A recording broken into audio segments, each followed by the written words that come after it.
Anda kembali di Selamat Pagi Indonesia pemirsa, dan seperti biasa kami akan hadirkan ulasan dan perbincangan khas Selamat Pagi Indonesia. Ini terkait dengan sejumlah parpol yang sudah mendaftarkan gugatannya ke Mahkamah Konstitusi terkait dengan hasil Pileg 2024. Dan kini nasib gugatan sengketa Pilpres dan Pileg 2024 berada di tangan 8 hakim konstitusi karena salah satu hakim MK yakni Anwar Usman dipastikan tidak akan ikut sidang PHPU karena masih terkena sanksi dari Majelis Kehormatan Mahkamah Konstitusi.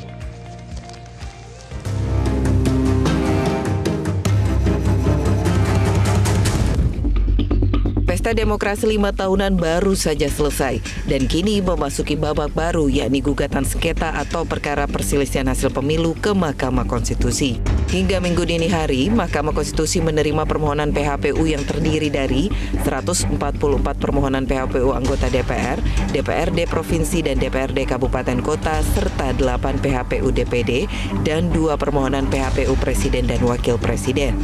Gugatan sengketa Pilpres diajukan tim paslon 01 dan 03 ke Mahkamah Konstitusi. Selain itu, sejumlah kader partai maupun partai politik mengajukan gugatan sengketa pemilu 2024, seperti Partai Persatuan Pembangunan, Partai Demokrat, Partai Solidaritas Indonesia atau PSI, Partai Demokrasi Indonesia Perjuangan atau PDIP, Partai Amanat Nasional, Partai Nasdem, Partai Garuda, Partai Perindo, dan terakhir adalah Partai Hanura.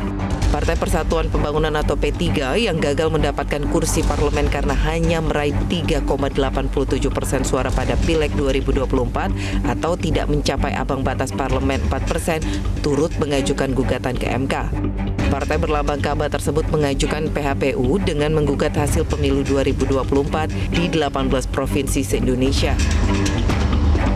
Mengajukan gugatan khususnya terkait dengan suara P3 yang patut diduga hilang di sejumlah daerah pemilihan sehingga menyebabkan angka kami dalam rekapitulasi KPU itu hanya menembus angka 3,87%, artinya di bawah ambang batas.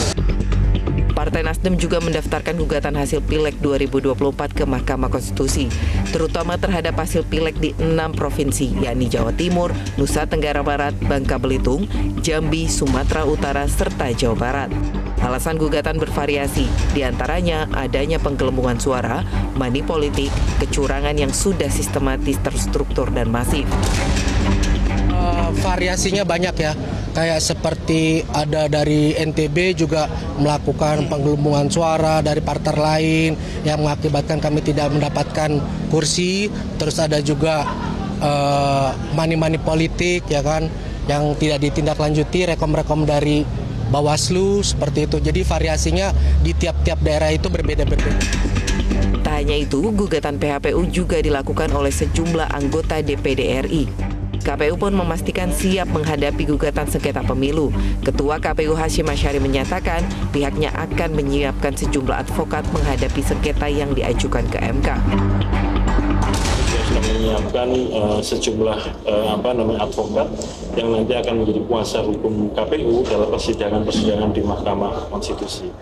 Dan dalam rangkanya ketika kami membuat rapat kerja dengan KPU Provinsi dan Kabupaten Kota, nanti juga sambil mengidentifikasi daerah mana saja lokusnya ya atau tempatnya, misalkan di provinsi mana, kabupaten mana yang kena sengketa, dan kemudian untuk jenis pemilu yang mana. Kini nasib gugatan sengketa Pilpres dan Pileg yang diajukan oleh tim ses, parpol, dan perseorangan berada di tangan 9 hakim Mahkamah Konstitusi. MK sendiri hingga kini belum menetapkan komposisi panel untuk sengketa PHPU Pileg. Sementara untuk PHPU Pilpres, MK memastikan akan menggunakan sistem pleno. Kalau Pilpres pleno terus, ya. Pileg panel. Kan kita punya 9 hakim, nanti bisa dibagi 3 panel. Kalau yang memimpin itu sudah diputuskan lagi ya? Kemarin sudah dijelaskan sama teman-teman media yang Prof. Aldi, saya, Pak Prof. Arif. Iya, nanti tentunya akan dirapatkan hakim dikaitkan dengan putusan MK juga. Jadi sikap pastinya nanti menjelang sidang. tadi, Perkumpulan untuk Pemilu dan Demokrasi atau Perludem mencatat sebanyak 17,3 juta suara terbuang dari ketentuan ambang batas parlemen 4%. Total suara yang terbuang itu berasal dari 10 parpol yang tak lolos ambang batas parlemen. Tim Liputan Metro TV. Jelajahi cara baru mendapatkan informasi. Download Metro TV Extend sekarang.